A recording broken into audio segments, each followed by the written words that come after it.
ஏழாவது அதிகாரம் 1வது வசனத்தை வாசிப்போம். ஆதியாகமத்தின் புஸ்தகமும் 7வது அதிகாரம் 1வது வசனத்தை வாசிப்போம். கர்த்தர் நோவாவை நோக்கி, நீயும் உன் வீட்டாரும் அனைவரும் பேழைக்குள் பிரவேசியுங்கள்.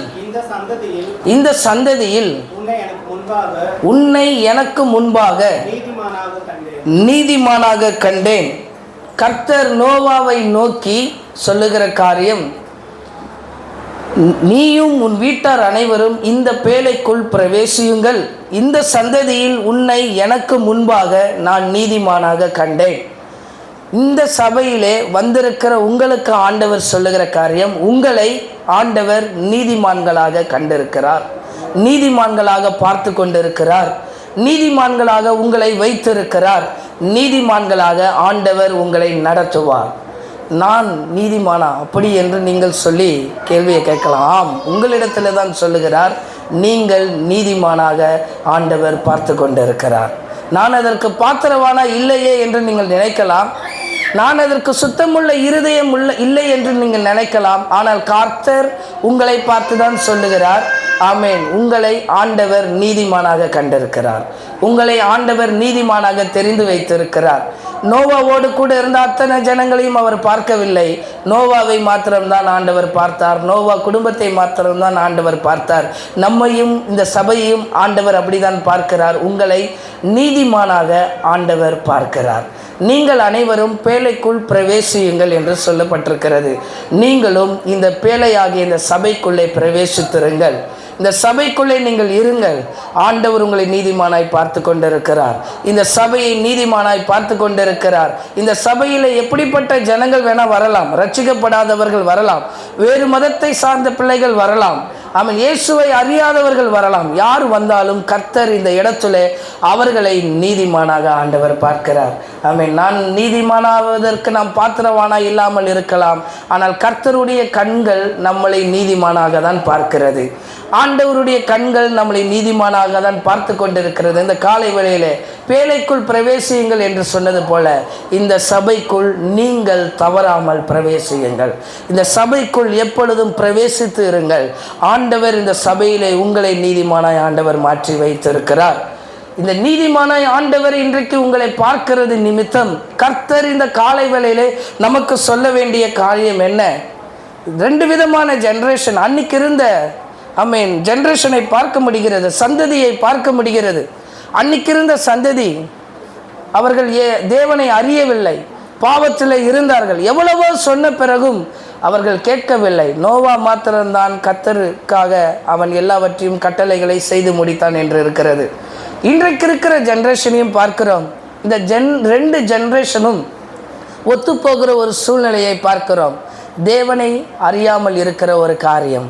இன்றைக்கு இருக்கிற பிள்ளைகளுக்கும் தேவனை பற்றி சரியான புரிதல் கிடையாது. இயேசு யார் என்றால் இந்த ஜெனரேஷனில் இஸ் அ காட், அவ்வளோதான். அவர் ஒரு கடவுள், அவர் ஒரு மதத்தை சார்ந்தவர், அப்படி மட்டும்தான் இன்றைக்கி இருக்கிற ஜெனரேஷனுக்கு தெரிகிறதா இருக்கிறது. இன்றைக்கு இருக்கிற சந்ததிக்கு தெரிகிறதா இருக்கிறது. அன்னைக்கு இருந்த சந்ததிக்கும் தேவனை பற்றி தெரிந்தது, ஆனால் அவர்கள் தேவனை ஏற்றுக்கொள்ளவில்லை. ஒரு மனம் திரும்புதல் அவர்களுக்கு உண்டாகவில்லை.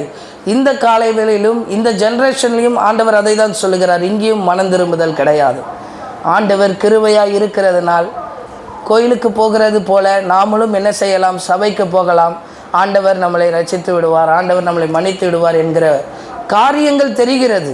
ஆனால் தன்னை ஒப்பு கொடுக்கிற அந்த மன திரும்புதல் இந்த ஜெனரேஷனுக்குள்ளே அது இல்லை. ஆமீன். இன்னைக்கு நம்மளுடைய சந்ததிகள் இந்த சபையிலே பெற்றெடுக்க, இந்த சபையிலே வளருவதற்கு ஆண்டவர் முன்குறித்திருக்கிறார். இந்த பேழைக்குள் பிரவேசியுங்கள் என்று உங்களை மாத்திரம் சொல்லவில்லை, உங்கள் சந்ததிக்கும் ஆண்டவர் சொல்லுகிறார், உங்கள் குடும்பத்திற்கும் ஆண்டவர் சொல்லுகிறார், நீயும் உன் வீட்டாரும் என்று சொல்லப்பட்டிருக்கிறது. நீங்கள் மாத்திரம் வருகிறதல்ல, உங்கள் வீட்டாரும் வந்தால் ரொம்ப சந்தோஷமாக இருக்கும். ஆமேன். உங்கள் குடும்பமும் இந்த பேழைக்குள்ளே பிரவேசித்தால் ரொம்ப சந்தோஷமாக இருக்கும். அவர்களை கர்த்தர் நீதிமானாய் மாற்றுகிறார். நமக்கு நிறைய சிறு பிள்ளைகளை தந்திருக்கிறார். இந்த பிள்ளைகள் வளரும்போது வசனத்திலே வளர வேண்டும், சத்தியத்திலே வளர வேண்டும், தேவனை பற்றியதான புரிதலோடு வளர ஆண்டவர் நமக்கு உதவி செய்வாராக. ஆமீன். இந்த சந்ததியை கர்த்தர் பார்த்து சொல்லுகிற காரியம், நான் உன்னை நீதிமானாக கண்டிருக்கிறேன். நான் உங்களை நீதிமானாக கண்டிருக்கிறேன். காலங்கள் மாறினாலும் பாவங்கள் இன்னும் மாறவில்லை. அப்படிதானே? அன்றைக்கும் விபச்சாரம் செய்கிறார்கள், இன்றைக்கும் விபச்சாரம் இருக்கிறது. அன்றைக்கும் களவு செய்கிறார்கள், இன்றைக்கும் களவு இருக்கிறது. காலங்கள் மாறினாலும் பாவங்கள் மாறினதில்லை. காலங்கள் மாறினாலும் தேவ கிருபையும் மாறவில்லை என்பதை அறிந்திருக்க வேண்டும். ஆமென். எத்தனை விதமான பாவங்கள் காலங்களை சந்ததிகளை நோக்கி வந்தாலும் தேவ கிருபையும் மாறாததாக இருக்கிறது.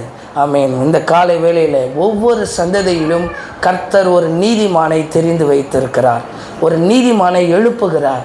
இன்றைக்கு இந்த சந்ததிக்கு ஆண்டவர் ஒரு நீதிமானை ஆண்டவர் எழுப்பி வைத்திருக்கிறவராய் இருக்கிறார். நம் சந்ததியை கொண்டு ஆண்டவர் ஒரு நல்ல நீதிமானாய் நம்மளை எழுப்ப ஆண்டவர் போதுமானவராக இருப்பார். இந்த காலை வேளையில் ஆண்டவரே, எங்களை நீங்கள் நீதிமானாய் பார்க்கிறதற்காக உமக்கு ஸ்தோத்திரம்.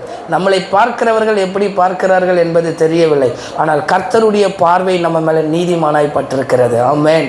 எவ்வளோ பெரிய ஒரு ஆசீர்வாதத்தை ஆண்டவர் நமக்கு இந்த காலை வேளையிலே சொல்லுகிறார். நீதிமானுக்கென்று சில ஆசீர்வாதத்தை ஆண்டவர் வைத்திருக்கிறார். அந்த ஆசீர்வாதத்தை சொல்லி கர்த்தருடைய வார்த்தை, ஆண்டவருடைய வார்த்தை நம்மளை திடப்படுத்தி ஆண்டவர் நம்மளோடு பேசுவாராக. நீதிமான்களின் ஆசீர்வாதம் நீதிமொழிகள் 10:6 சொல்லப்பட்டிருக்க, நீதிமான்களுடைய சுரசின் மேல் ஆசீர்வாதம் தங்கியிருக்கும். கர்த்தர் நம்மளை நீதிமானாய் பார்த்திருக்கிறார் என்றால் நம்மளுடைய சிரசின் மேல் ஆசீர்வாதம் தங்கியிருக்கும். சங்கீதம் 92:12 நீதிமான்கள் பனையை போல் செழித்திருப்பார்கள் என்று சொல்லப்பட்டிருக்கிறது. ஆமென். நானும் அதை பார்க்கிறேன். இந்த இடத்துக்கு வந்ததிலிருந்து இலை உதிர் காலம், கோடை காலம் வரும் பொழுது எல்லா இடமும் காஞ்சி போயிடும். இந்த எல்லா மரமும் புதரெல்லாம் காஞ்சி போயிடும். ஆனால் இந்த பனை மரம் இருக்குது பாருங்கள், இங்கே அது நல்லா செழிப்பாக தான் இருக்கும். அது மட்டும் காஞ்சி போய் பார்த்ததில்ல. ஒரு கிளை விழும், அவ்வளோதான். காய்ந்து போய் 2 கிளை விழும். கர்த்தர் சாட்சியை நமக்கு முன்பாகவே இங்கே வைத்திருக்கிறார். அது என்னன்னு தெரில, இன்னி வரைக்கும் அதை யாரும் எடுக்கவும் இல்லை. அந்த பனை மரத்தை, அந்த பனை மரமும் நமக்கு ஒரு சாட்சியாக இருக்கிறது. கர்த்தர் நீதிமானை பனையை போல செழிக்க வைத்திருக்கிறார். சுற்றி இருக்கிற எல்லா மரங்கள் காய்ந்து போனாலும் நீதிமானாய் கர்த்தர் நம்மளை பார்க்கும்போது நீதிமானுக்கென்று சில ஆசீர்வாதங்களை ஆண்டவர் வைத்திருக்கிறார். ஆமென். அதே போல் சங்கீதம் 34:15 கர்த்தருடைய கண்கள் நீதிமான்கள் மேலே நோக்கமாக இருக்கிறது. ஆமென். அவருடைய கண்கள் நம்ம மேலே நோக்கமாக இருக்கிறது. ஆமென். நம்ம மேலே ஒரு பார்வையை ஆண்டவர் வைத்திருக்கிறார். சங்கீதம் 1:6 கர்த்தர் நீதிமான்களினுடைய வழியை ஆண்டவர் அறிந்திருக்கிறார் என்று சொல்லப்பட்டிருக்கிறது. நம் வழியை கர்த்தர் அறிந்திருக்கிறார். ஆண்டவர் நம்ம வழியை அறிந்திருக்கிற ஆண்டவராய் இருக்கிறார். இந்த காலை வேளையில் ஆண்டவருடைய கண் நம்மளை நீதிமானாய் நம்மளை பார்த்து நம்மளை வைத்திருக்கிறார் என்றால் நம்மளுடைய வழியை ஆண்டவர் அறிந்திருக்கிறார். யாருக்கும் நம்மளுடைய வழியை தெரியப்படுத்த வேண்டாம். ஆமென். நம் வழியை கர்த்தர் அறிந்திருக்கிறார். எந்த வழியில போய் கொண்டிருக்கிறோம் என்பதை ஆண்டவர் இந்த காலை வேளையில் நமக்கு சொல்லிக் கொடுக்கிறார். ஆமென். கர்த்தர் நீதிமான்களுடைய வழியை அறிந்திருக்கிறார். இந்த காலை வேளையில் நம் வழியை ஆண்டவருக்கு தெரியும். நாம் எந்த பாதையில் வருகிறோம், எந்த பாதையில் போகிறோம் என்பதை கர்த்தர் ஒருவர் அறிந்திருக்கிறார். ஆமென். சில வேளையில் என் தரிசனத்தை ஒரு நிலவரத்தில் சொன்னேன், சிரித்தார்கள். ஆமென். அவர்களுக்கு புரியாது நம்மளுடைய பாதை என்ன, நம்மளுடைய ஊழியத்தினுடைய தரிசனம் என்ன என்பது மற்றவர்களுக்கு புரியாது. யோசேப்பு சொல்லும் பொழுதும் சிரித்தார்கள். எல்லா அரிக்கட்டும் வணங்குது என்று சொல்லும் பொழுது எல்லாம் சிரித்தார்கள். ஓ, நாங்கள் உன்னை வணங்க வேண்டுமா அப்படின்னு நினைத்து எல்லாரும் சிரித்தார்கள். இப்போ நான் போய் சொன்னால் எப்படி இருக்கும்? ஒரு சூப்பர் நெட்டுக்கிட்ட போயிட்டு நீங்களே என்ன வணங்க போகிறீங்க அப்படின்னா சாபத்தை விட்டு தூக்கிடுவாங்க, பிளாக் மார்க் வச்சுருவாங்க. இப்படி யோசேப்பின் இடத்துல ஆண்டவர் யோசேப்பின் வழியை அறிந்திருக்கிறார். அவனை நீதிமானாய் ஆண்டவர் பார்த்தார். இன்றைக்கு இந்த காலை வேளையில் நம்மளையும் ஆண்டவர் நீதிமானாக பார்க்கிறார். நம் வழியை ஆண்டவர் அறிந்திருக்கிறார். கர்த்தருக்கு தெரியும் எந்த வழியிலே கொண்டு போக வேண்டும் என்று சொல்லி. ஒருவேளை யோசேப்பை விற்று போட்டது போல என் வழி இப்படி போகும் என்று நினைத்தேன், ஆனால் என்னை அடிமையாக விற்று போகிற அளவுக்கு நான் போயிருக்கிறேன் என்று நீங்கள் நினைத்திருந்தால் இல்லை, கர்த்தர் உங்களுடைய வழியை அறிந்திருக்கிறார். அவர் சேர்க்க வேண்டிய இடத்துல கடைசியாய் அதை சேர்த்து நடத்துகிற ஆண்டவராய் இருப்பார். இந்த காலை வேளையில் ஆண்டவரே நீதிமானாய் காண்கிறது நிமித்தமே, கர்த்தர் நம்மளை நீதிமானாய் எண்ணி இருக்கிறது நிமித்தமே சபைகள் வளரும், பட்டணங்கள் ஆசீர்வதிக்கப்படும், பட்டணங்கள் ரட்சிக்கப்படும். இதை மறந்து விடாதீர்கள். முதல் காரியமாய் நீதிமான்களின் நிமித்தமே சபை வளரும். ஒரு சபையினுடைய வளர்ச்சி பணத்திலோ அல்ல, ஒரு சபையினுடைய வளர்ச்சி தனிநபர் ஊழியத்தை சார்ந்தது அல்ல. ஒரு சபையினுடைய வளர்ச்சி, அந்த சபையினுடைய ஜனங்கள் நீதிமானாய் வளரும்போது அந்த பட்டணமே கர்த்தர் ரட்சிக்கிறவராய் இருப்பார். அந்த பட்டணத்தை ஆண்டவர் ரட்சித்து வழி செய்கிறவராய் இருப்பார். ஆண்டவரே பட்டணத்தை ரட்சியும் ஜெபிக்கிறோம், ஆனாலும் கர்த்தர் நம்மளை நீதிமானாய் எண்ணி இருக்கிறது நிமித்தமாக இந்த பட்டணத்தை ஆண்டவர் ரட்சிப்பார். இந்த மாம்பாக்கத்தை ரட்சிப்பார், குளத்தூரை ரட்சிப்பார், இந்த சவுத் சென்னை முழுவதும் இந்த மாவட்டம் 8 தாலுகாவை ஆண்டவர் ரட்சிப்புக்குள்ள ஆண்டவர் நடத்துவார். காரணம் என்னவென்றால் ஆண்டவர் சபையிலே நீதிமான்களை எழுப்புகிறது நிமித்தமாய், ஆண்டவர் சபையிலே உங்களை நீதிமானாய் கண்டது நிமித்தமாய் கர்த்தர் அதற்காக இந்த சபையை வளர்ப்பார். ஆமென். நீங்கள் உங்களை ஆண்டவர் தந்ததுக்கு காரணம், ஆமென், உங்களை ஆண்டவர் நீதிமானாய் கண்டது நிமித்தமாய் ஆண்டவர் இந்த சபைக்கு உங்களை தந்திருக்கிறார். ஐயோ நான் ஒரு பாவியாய் இருக்கிறேனே, நான் ஒரு பொய் சொல்லுகிறவனாய் இருக்கிறேனே அப்படின்னு என்று நீங்கள் நினைத்திருக்கலாம். அதில் உங்களுடைய நினைப்பு. ஆனால் கர்த்தருடைய நினைவு சொல்லுகிறது, நான் உன்னை நீதிமானாக கண்டேன்.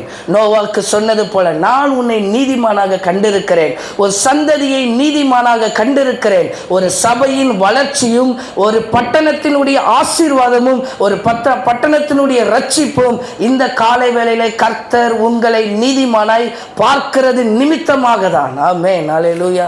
என் குடும்பத்தில் அநேக பிரச்சனைகள் உண்டு. என் குடும்பத்திலே சமாதானம் இல்லை. என்னை போய் ஆண்டவர் நீதிமானாய் சொல்லுகிறாரே, இதில் என்ன ஒரு காரணம் இருக்குன்னு நீங்கள் நினைக்கலாம். அப்படி அல்ல. உங்கள் நிமித்தமாய் கர்த்தர் உங்களை நீதிமானாய் பார்க்கிறது நிமித்தமாய் சபை வளர்ந்து கொண்டு வருகிறது. ஆமென். சபையை கர்த்தர் வளர்த்து கொண்டு வருகிறார். ஆமென். பட்டணத்தை ஆண்டவர் ரட்சித்து கொண்டு வருகிறார். ஆதியாகமத்தின் புஸ்தகமும் 18வது வசனம், 18வது அதிகாரம் 24வது வசனத்தை வாசித்தீர்கள் என்றால், பட்டணத்துக்குள்ளே ஒருவேளை 50 நீதிமான்கள் இருப்பார்கள். அதற்குள் இருக்கும் அந்த 50 நீதிமான்கள் நிமித்தம் ரட்சியாமல் அந்த ஸ்தலத்தை அழிப்பீரோன்னு சொல்லி ஆபிரகாமுடைய ஜெபத்தை பார்க்க முடிகிறது. ஆபிரகாம் எதற்காக இந்த பட்டணத்துக்காக ஜெபிக்க வேண்டும்? அவருக்கு ஜெபிக்க வேண்டும் என்கிற ஒரு காரியம் தேவையில்லை. நல்ல வெல் செட்டில்டு மேன், நல்ல ஒரு சுகபோகமாய் வாழுகிற ஒரு மனுஷன், ஐஸ்வர்யவான், ஒரு செல்வந்தன், ஒரு பணக்காரன், அவனுக்கு யாரிடத்திலும் போய் கையேந்த வேண்டிய அவசியம் இல்லை. கர்த்தரும் அவனை அப்படி வைக்கவில்லை. விசுவாசத்தினுடைய தகப்பன், ஆண்டவரிடத்திலும் அவன் உயர்ந்தவன், ஜனங்களிடத்திலும் அவன் உயர்ந்தவன், நல்ல ஜனங்களுக்கு முன்பாக மேன்மை உள்ள ஒரு மனுஷன். அவன் எதற்கு பட்டணத்திற்காக ஜெபிக்க வேண்டும்? அவன் பாரப்பட்டு பட்டணத்துக்காக ஜெபித்த பொழுது அவன் கேட்கிறான், 50 நீதிமான் நிமித்தமாய் இந்த ஸ்தலத்தை அழிப்பீரோ? ஆமென். அவனுடைய ஜெபத்தை அந்த இடத்துல பார்க்க முடிகிறது. பாருங்கள், எல்லாம் அவனுக்கு கொடுக்கப்பட்டிருந்தும் எனக்கென்ன, ஆண்டவர் என்னை பெருக பண்ணிவிட்டார், சொல்லிவிட்டார். இந்த பட்டணம் ரட்சிக்கப்பட்டால் எனக்கு என்ன, இந்த பட்டணம் ரட்சிக்கப்படவில்லை என்றால் என்ன, என்னை பெருக பண்ண வைக்கிறார் என்று சொல்லி ஆசீர்வாதத்தை மாத்திரம் பிடித்து கொள்ளாமல் அவன் தேவனுடைய இருதயத்தை அறிந்திருக்கிறான். ஆண்டவரே, நீர் இதை அழிக்காதீங்கப்பா, 50 நீதிமான்கள் இருந்த அந்த இடத்தை அழிப்பீர்களா? இல்லை. கர்த்தர் ஏன் ஆரம்ப நிலைக்கு உங்களை இந்த சபையில் கொண்டு வந்திருக்கிறார் என்றால், நீங்கள் எந்தெந்த சபைக்கோ போக முடியும். ஆமென். நல்ல சபைக்கு ஆண்டவர் உங்களை அனுப்ப முடியும். ஏன் ஆரம்ப நிலை உள்ள இந்த சபைக்கு உங்களை அனுப்பியிருக்கிறார் என்றால், இந்த ஆரம்ப நிலையிலிருந்து இந்த பாரத்தை உங்களுக்கு தெரியும். கர்த்தர் இந்த சபை எப்படி வளர்ப்பார், எப்படி வளர்க்க வேண்டும், நான் இந்த சபைக்காக என்னை செய்கிறேன், நான் சபைக்காக ஜெபிக்கிறேன் என்கிற அதை உங்களால் மாத்திரம்தான் செய்ய முடியும் என்பதை நான் அறியவில்லை. கர்த்தர் அறிந்து உங்களை கொண்டு வந்திருக்கிறார். ஆமென். அதனால தான் உங்களை நீதிமானாய் கண்டு இந்த சபைக்கு கொண்டு வந்திருக்கிறார். ஒரு பிரதர் சொன்னாங்க, எப்படி இந்த சபைக்கு வந்தேன்னு தெரியல, எப்படியோ கண்டுபிடிச்சி எப்படியோ வந்து சேர்ந்துட்டேன், எப்படி ஏன் வந்தேன்னு எனக்கே தெரியலை. இல்லை, கர்த்தர் கொண்டு வந்து சேர்த்தார். ஆமென். ஆண்டவர் உங்களை கொண்டு வந்து இந்த இடத்துல வைத்திருக்கிறார். உங்களை நீதிமானாய் கண்டது நிமித்தமாய், உங்கள் நிமித்தமாய் இந்த பட்டணம், இந்த சபை வளர, ஆசீர்வதிக்கப்பட, ரட்சிக்கப்பட காரணம் இல்லாமல் கர்த்தர் இந்த இடத்திற்கு உங்களை கொண்டு வந்திருக்க மாட்டார். அப்படி கொண்டு வர வேண்டிய அவசியம் அவருக்கு இல்லை. ஆபிரகாம் எவ்வளோ செல்வந்தனாக இருந்தான், அவன் ஜெபிக்க வேண்டும் என்கிற அவசியம் அவனுக்கு இல்லை. ஆனால் அவன் ஜெபித்தான். 26வது வசனத்தை வாசிப்போம். கர்த்தர் சொல்லுகிறார், அதற்கு கர்த்தர், நான் சோதோமில் 50 நீதிமான்களை கண்டால் அவர்கள் நிமித்தம் ஆமென். அந்த ஸ்தலம் முழுவதையும் ஆண்டவர் ரட்சிப்பார். ஒரு 50 நீதிமான்களை கண்டுவிட்டால் ஆண்டவர் அந்த பட்டணத்தை ரட்சிப்பேன் என்று சொல்லுகிறார். இன்றைக்கு ஆண்டவர் உங்களை நீதிமானாக கண்டிருக்கிறது நிமித்தம் ஆண்டவர் இந்த பட்டணத்தை ரட்சிப்பார். அதை விசுவாசிக்கிறீர்களா? ஆமென். நீங்கள் நீதிமான்கள் என்பதை முதலாவது விசுவாசியுங்கள். உங்கள் நிமித்தமாய் ஆண்டவர் இந்த பட்டணத்தை ரட்சிப்பார். நான் இந்த பட்டணத்திலே ஒரு 50 நீதிமானை கண்டால் நான் அதை ரட்சிப்பேன் என்று சொல்லுகிறார். உடனே ஆபிரகாம் கேட்கிறார், ஒரு 5 குறைவாக இருந்தால் பரவாயில்லையா? பரவாயில்ல, நமக்கு 50 பேர் இன்னும் வரல என்ன, அப்போது நம்ம கேட்டகரிக்கு வரும். ஒரு 40, நமக்கு 40லேயும் நம்ம இல்லை, இன்னும் குறைஞ்ச 30க்கு வந்திருக்கு. 30னா ஓரளவு சிறு பிள்ளைகளை சேர்த்தா நம்ம தொற்றுவோம். இப்போ நம்ம கேட்டகரிக்கு நம்ம வந்துட்டோம். 31வது வசனத்தை வாசிப்போம். அப்பொழுது அவன், இதோ ஆண்டவரோட பேச துணிந்தேன், 20 நீதிமான்கள் அங்கே காணப்பட்டாலோ என்றான். அதற்கு அவர் 20 நீதிமான்கள் நிமித்தம் அதை அழிப்பதில்லை. நம்ம கேட்டகரியில் தான் இருக்கிறார் ஆபிரகாம். அதனால் ஆண்டவர் கடைசியாக சொல்லுகிறார், 10 நீதிமான் இருந்தாலும் நான் அந்த பட்டணத்தை அழிக்க மாட்டேன். ஆண்டவர் இந்த சபையிலே உங்களை நீதிமானாக கண்டிருக்கிறார். இந்த பிள்ளைகளை நீதிமானாக கண்டிருக்கிறார். உங்கள் சந்ததியை நீதிமானாக கண்டிருக்கிறார். அதனால தான் கர்த்தர் நோவாவை தெரிந்து கொண்டது போல உங்களையும் ஆண்டவர் தெரிந்து கொண்டு உங்கள் நிமித்தமாய் 10 பேர் இருந்தாலும் பரவாயில்ல பிரதர், 10 பேர் இருந்தாலும் பரவாயில்ல, நாங்கள் ஜெபிக்கும் போது நாங்கள் அம்மா நாங்கள் 3 பேர் தான் இருப்போம், பரவாயில்ல, ஆமென், ஒருத்தர் நிமித்தமாவது அவர் இந்த பட்டணத்தை ரட்சிப்பார். ஆமென், அல்லேலூயா. ஒருத்தர் நிமித்தமாவது ஆண்டவர் இந்த சபையை ரட்சிக்க முடியும். ஆண்டவர் சபையை வளர்க்க முடியும். பட்டணத்தை ஆண்டவர் சந்திக்க முடியும். அந்த ஒரு நீதிமானி நிமித்தம் என்றால் இன்றைக்கு கர்த்தர் நம்மளை இவ்வளோ பேரை இந்த மந்தையிலே சேர்த்திருக்கிறார் அல்லவா? நம்மளை நிமித்தம் ஆண்டவர் இந்த பட்டணத்தை ரட்சிப்பார். அந்த விசுவாசம் நம்மளுக்கு இருக்கணும். ஆண்டவரே, நீர் என்னை நீதிமானாய் கண்டதற்கு ஒரு நோக்கம் இருக்கிறது. நீங்கள் என்னை நீதிமானாய் பார்த்திருக்கிறதற்கு ஒரு நோக்கம் இருக்கிறது. இதோ உன் நிமித்தமாய் இந்த பட்டணத்தை நான் ரட்சிக்க போகிறேன். ஆண்டவரை, நான் வாங்குகிற சம்பளமே இவ்வளோதான், அவளைனா நான் தசம பாகம் கொடுத்து வாரத்தில் ஒரு நாள் வருபவன், என்னால் என்ன செய்ய முடியும்? என் தகப்பனர் சொல்லுவாங்க, காசுலாம் எனக்கு முடியுமா தெரியல, ஏன்னா என்னால் முடிஞ்ச உழைப்பை தர, அவ்வளோதான் என்னால் செய்ய முடியும். ஆனால் எது செய்ய முடியலையோ கர்த்தர் சபையில் வந்திருக்கிற உங்களுக்கு உங்களை நீதிமானாக தான் ஆண்டவர் பார்த்திருக்கிறார். நீங்கள் வாரத்தில் ஒரு நாள் வருகிறவர்களோ பல நாள் வருகிறவர்களோ யாராக இருந்தாலும் ஆண்டவர் உங்களை நீதிமானாய் கண்டிருக்கிறார். ஆமென். இந்த காலை வேளையில் உங்கள் நிமித்தமாய் இந்த 10 பேரோ 20 பேரோ ஒரு நபரோ 30 அவர்கள் நிமித்தமாய் இந்த பட்டணத்தை ஆண்டவர் அளிப்பதில்லை. அவர்கள் நிமித்தமாய் இந்த பட்டணத்தை ஆண்டவர் ஆசீர்வதிக்கிறவராக இருப்பார். கர்த்தர் இந்த காலை வேளையில் அதை சொல்கிறார், இந்த சந்ததியிலே உங்களை நீதிமானாக கண்டிருக்கிறேன், இந்த சபையிலே உங்களை நீதிமானாய் கண்டிருக்கிறார். உங்கள் நிமித்தமே கர்த்தர் அதை செய்ய போதுமானவர். ஆமென், அல்லேலூயா. இது பிரயாணப்பட்டு வரும்போது பார்த்தோம், அங்கங்கே ஃபுல்லாக அந்த தண்ணீர் குழாயோட இது போட்டாங்க. ஆமென். இதுவரை அந்த பைப்பு குழாய் அங்கே போட்டு ரோடு டெவலப் ஆகலை. இன்னும் இந்த பொன்மார் சைடில் என்ன டெவலப் ஆகலை. என்றைக்கு பிரதர் இங்கே வந்தாங்களோ எல்லாமே டெவலப் ஆகிட்டே இருக்குது. கால சூழ்நிலையும் சேர்ந்து மாறுது. கர்த்தர் நீதிமானாய் கண்டிருக்கிறது நிமித்தமாய் ஆண்டவர் ஜனங்களை இங்கே கொண்டு வந்து சேர்க்கிறார். ஆமென். கர்த்தருடைய கரம் அதை செய்து கொண்டிருக்கிறதற்காக ஸ்தோத்திரம். அதுதான் ஆண்டவர் சொல்லுகிறார், நீதிமாய் நன்றாய் இருந்தால் அந்த பட்டணம் ஆசீர்வதிக்கப்படும் என்று சொல்லி நீதிமொழிகளில் சொல்லப்பட்டிருக்கிறது. நீதிமான் நன்றாய் இருந்தால் பட்டணம் ஆசீர்வதிக்கப்படும். இன்றைக்கு கர்த்தர் உங்களை நல்ல நிலைமையில் ஆண்டவர் வைத்து இந்த பட்டணத்தை ஆண்டவர் ஆசீர்வதிப்பார். நாம் இருக்கிறது நிமித்தமாய் கர்த்தர் இந்த பட்டணத்தை ஆசீர்வதிக்கிறார். நாம் இருக்கிறது நிமித்தமாய் இந்த கொளத்தூர் பகுதியை ஆண்டவர் ஆசீர்வதிக்கிறார். இன்னும் நான் பார்க்கிறேன், எந்த கொலையும் இங்கே நடக்கவில்லை. அப்படி தானே? இது நடக்கலை, எந்த கொலையும் இங்கே நடக்கலை. பட்டணம் ஆசீர்வதிக்கப்படும். திருடு கம்மியாக இருக்குது. இப்போ படிப்படியாக ஃபஸ்ட்டு அங்கே திருடு நடந்தது, அப்படி இங்கே வந்தது. இப்போ படிப்படியாக மாம்பாக்கம் போயிடுச்சு. திருடனே மாம்பாக்கம் வரைக்கும் போயிட்டான். இப்போ இந்த சைடு கம்மியாகிடுச்சு. நான் வரும்போது சொன்னாங்க, இந்த இடத்துல வரும்போது வழிப்பறி பண்ணுவாங்க. இது வரைக்கும் வந்ததுலேருந்து நான் யாரையும் வழிப்பறி பண்ணிலாம் பார்த்ததில்லை. கேமராலாம் கொண்டு வந்துட்டாங்க. ஆண்டவர் நீதிமான்களின் நிமித்தமாய் ஆமென் அந்த இடத்தை ஆண்டவர் ஆசீர்வதிக்கிறார். அந்த பட்டணத்தை ஆண்டவர் ஆசீர்வதிக்கிறார். கர்த்தர் பெரிய காரியத்தை செய்வார். ஆமேன். அது மாத்திரமல்ல, நீதிமான்கள் பூமியை சுதந்தரித்துக் கொள்வார்கள் என்று, அதிலே வாசமாக இருப்பார்கள் என்றும் வசனம் நமக்கு சொல்லியிருக்கிறது. கர்த்தர் அதன்படி நம்மளை நடத்துவார். 2வது காரியம், இயேசுவின் மீட்பை கொண்டு நீதிமான்கள் ஆக்கப்படுகிறோம். ரோமர் 3:24 வாசிப்போம். இயேசுவின் மீட்பை கொண்டு நாம் நீதிமான்கள் ஆக்கப்படுகிறோம். ரோமர் 3 இலவசமாய் அவருடைய கிருபையினாலே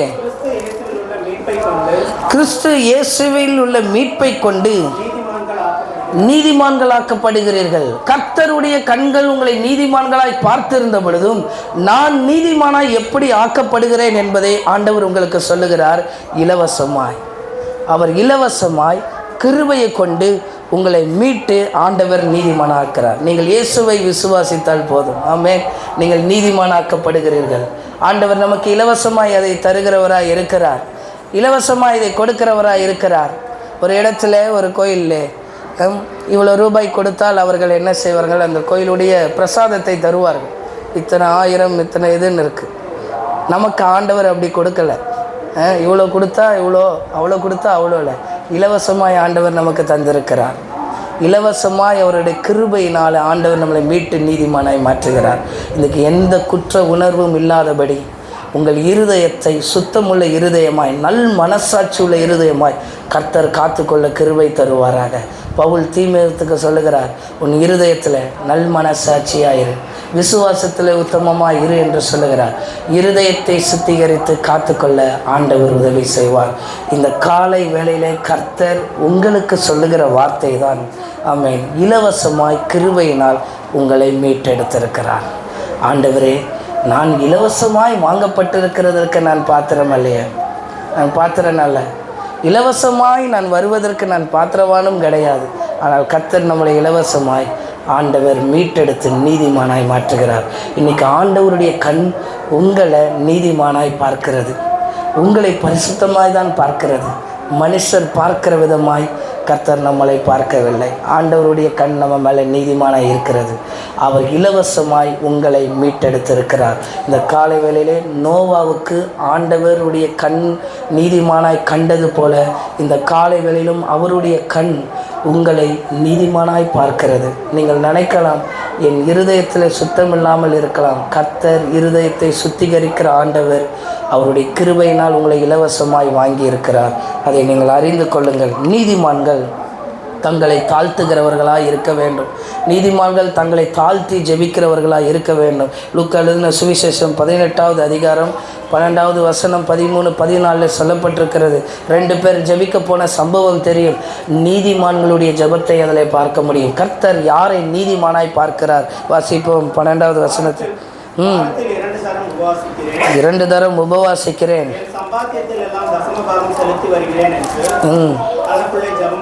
தனக்குள்ளே ஜெபம் பண்ணினான். தூரத்திலே நின்று தன் கண்களை வானத்துக்கு ஏறெடுக்க துணியாமல் தன் மார்பிலே அடித்துக்கொண்டு, தேவனே, பாவியாகி என் மேலே கிருபையாக இரும் என்கிறான். அவனல்ல, இவனே நீதிமானாக்கப்பட்டவனாய் தன் வீட்டுக்கு திரும்பி போகிறவனாய் இருக்கிறான் என்று கர்த்தர் சொல்லுகிறார். எவன் தாழ்த்தப்படுகிறவனோ அவன் உயர்த்தப்படுகிறவனாய் இருக்கிறான். ஆண்டவரே, நான் கோயிலுக்கு இவ்வளோ தந்திருக்கிறேனே, நான் கோயிலுடைய கட்டிடத்துக்கு இவ்வளோ தந்திருக்கிறேனே, என்னை நீர் ஆசீர்வதியும் ஜெபிக்கிறதை விட, ஆண்டவரே, நான் ஒரு பாவியான மனுஷனாக இருக்கிறேன், நான் ஒரு எளிமையான மனுஷனாக இருக்கிறேன்.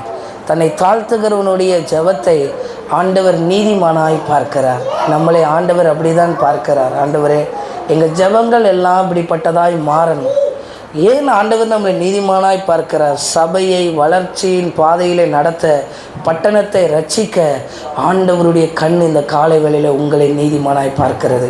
ஆண்டவரே, நான் அதற்கு பாத்திரவானாய் இல்லாமல் இருக்கலாம். ஆனால் கர்த்தர், ஆண்டவரே, நான் பாவியான மனுஷன்தான், ஆனால் ஆண்டவருடைய கிருபை இலவசமாய் மீட்டு கொண்டதனால் நீ நீதிமானாக ஆக்கப்பட்டிருக்கிற. ஆண்டவரே, அநேக ரகசியங்கள் நீங்கள் வைத்திருக்கலாம்.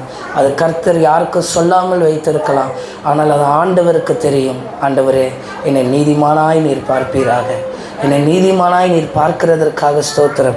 இந்த நீதிமானாய் கர்த்தர் உங்களை பார்க்கிறார். இந்த காலை வேளையில் ஆண்டவர் சமூகத்திலே உங்களை ஒப்புக்கொடுங்கள். கர்த்தர் இந்த சபையை வளர்ப்பது நம்மளை நீதிமானாய் பார்ப்பது நிமித்தம்தான். ஆமென். ஒரு நாள் கிறிஸ்மஸ் ஆராதனையில் நிறைய கூட்டம் வந்தது. ஆரம்பத்தில் நிறைய பேர் வெளியே இருந்து வந்தோன்னே எனக்கு என்னென்னா சபை வளர்ந்துருச்சு போல். வந்த ஒரு வருஷத்துல கிறிஸ்மஸ் ஆராதனையில் ஆள் நிரம்பின உடனே சபை வளர்ந்துருச்சு. ஃபோன் போட்டு சபையில் ஃப்ரெண்டுக்கெலாம் சபையில் இவ்வளோ பேர் வந்துட்டாங்க, சபை நிரம்பிருச்சு. ஆண்டவர் சொன்னார், ஜான்சன் சந்தோஷப்படுறியா? நான் ஆமாம். சந்தோஷப்படாது, இது வளர்ச்சி கிடையாது. கிறிஸ்மஸ்க்கு வர்றதெல்லாம் வளர்ச்சி கிடையாது. அதெல்லாம் வளர்ச்சியின் பங்கு இல்லை. நீ ஏற்ற காலத்தில் உயர்த்தும்படி என் பலத்த கரத்துக்குள்ளே நீ அடங்கியிருந்தார் ஆண்டவர். சரி அப்படியே சொல்லிட்டு ஒப்புக்கொடுத்தேன். அவன் இந்த காலை வேளையில் ஆண்டவர் அதையும் சொல்லுகிறார். நீதிமான்களின் நிமித்தம்தான் ஆண்டவர் சபையை வளர்ப்பார். நீதிமான்களின் நிமித்தம்தான் பட்டணம் ஆசீர்வதிக்கப்படும். நீதிமான்கள் நிமித்தம்தான் ஆண்டவர் ஜனங்களை ரட்சிக்க முடியும். அந்த நீதிமான்கள் நீங்கள் என்று ஆண்டவர் சொல்லுகிறார். இந்த சந்ததியில் இவ்வளோ ஜனங்கள் வசிக்கிற இந்த இடத்துல, இந்த மாவட்டத்தில் கிட்டத்தட்ட 4-5 லட்சத்துக்கும் அதிகமான ஜனங்கள் இருக்கிறார்களாம். அத்தனை ஜனங்கள் மத்தியிலும் கர்த்தர் உங்களை நீதிமானாய் வைத்திருக்கிறதற்காக ஸ்தோத்திரம். ஆண்டவர் உங்களை நீதிமானாய் பார்க்கிறதற்காக ஸ்தோத்திரம். என்னையே சில வேளையில் பாஸ்டர்ன்னு சில இடத்துல போகும்போது அங்கீகரிக்க மாட்டாங்க, என்னையே பாஸ்டர்ன்னு பார்க்க மாட்டாங்க. நான் வாலிபனாக இருக்கிறதால தாடி வச்சுருந்தா அது ஒரு குற்றமாக பார்க்குறேன். நான் ஏன் தாடி வைத்திருக்கேன்ற காரணம் உங்களுக்கு தெரியும். அது ஒரு குற்றமாக பார்ப்பாங்க. மனுஷனுடைய கண்கள் நம்மளை நீதிமானாய் பார்க்காது, ஆனால் கர்த்தர் நம்மளை நீதிமானாய் பார்ப்பார். அப்போ எனக்கு ஏதாவது ஒரு வாய்ப்பு கிடைக்கும், ஆண்டவர் என்னை யார் என்று காண்பிப்பார். அதற்கு பிறகு அவங்களுடைய பார்வையும் அவங்களுடைய பேச்சும் நிறைய பார்த்துட்டேன். நான் போகும்போது பாஸ்டரா அப்படின்னு மேலே எங்கேயும் பார்ப்பாங்க. என்ன ஒரு சின்ன பையன் வந்திருக்கிறான், இப்போலாம் பசங்க இப்படி தான் வந்துடுறாங்க படிச்சுட்டு அப்படின்னு சொல்லிடுவாங்க. நான் என்ன ஆண்டவரே என்ன நீதிமானாக காட்டுங்க, அப்படியே போய் உட்காருன்றுவாங்க. ஆனால் ஆண்டவர் அந்த இடத்துல ஒரு மகிமையை பார்ப்பார், நம்ம மேலே இருக்க அபிஷேகத்தை பார்ப்பாங்க. பார்த்த பிறகு அவங்களுடைய செயலும் வார்த்தைகளும் அது மாறிவிடும். அவங்க நம்மளை தெய்வ மனுஷர்களை பார்ப்பாங்க, அது ஆண்டவர் காட்டுவார். இன்றைக்கி நீதிமானாய் நம்மளை வைத்திருக்கிறார். மனுஷரோ குடும்பமோ நம்மளை யாரும் நம்மளை எப்படி வேணால் எண்ணலாம், ஆனால் கர்த்தருடைய பார்வை விலையேறப்பட்ட பார்வையாய் உங்கள் மேலே விழுந்திருக்கிறது. இந்த உபவாச ஜெபத்தின் நாளில் எவ்வளோ பேர் சொல்லி ஜெபம் பண்ணேன், ஆண்டவரே இந்த ஊழியக்காரை கொண்டு வாங்க, இந்த ஊழியக்காரை கொண்டு வரலாமா, அவரை கொண்டு வரலாமா, இவரை கூப்பிடலாமா. இன்றைக்கி இந்த விசேஷித்த விதமாக உபவாச ஜெபத்தை முடிச்சிருக்கிறேன். யாராவது வார்த்தை கொடுத்தனால ஆண்டவர் யாரையும் அனுமதிக்கலை. இன்றைக்கு உங்களை இந்த நீதிமானுடைய சத்தியத்தை சொல்வதற்கு ஆண்டவர் என்ன தான் வைத்திருக்கிறார்.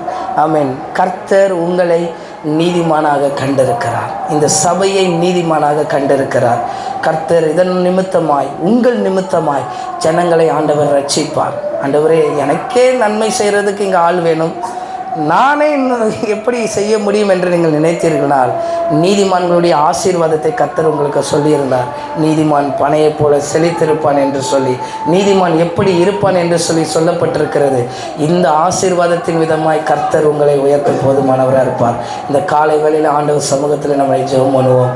ஆண்டவர் இடத்துல நம்மளை ஒப்பு கொடுத்த ஆண்டவரே, நீர் எங்களை நீதிமானாய் கண்டிருக்கிறதற்காக உமக்கு நன்றி அப்பா.